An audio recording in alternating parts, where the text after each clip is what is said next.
My name is David, and I am building a brand new PC for my CTS 289 course. This is a project for this course, one of the three that I need to take.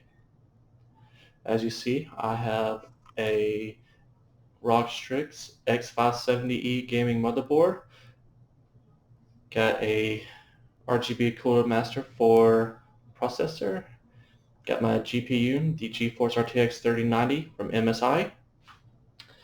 I have a Thermaltake Snow box case, 1000 watt power supply, got a Ryzen 7 processor, 32 gigabytes of DDR4 RAM, two M.2 970 EVO Plus SSDs, both 1 terabyte apiece. I am currently using a Logitech C922 webcam,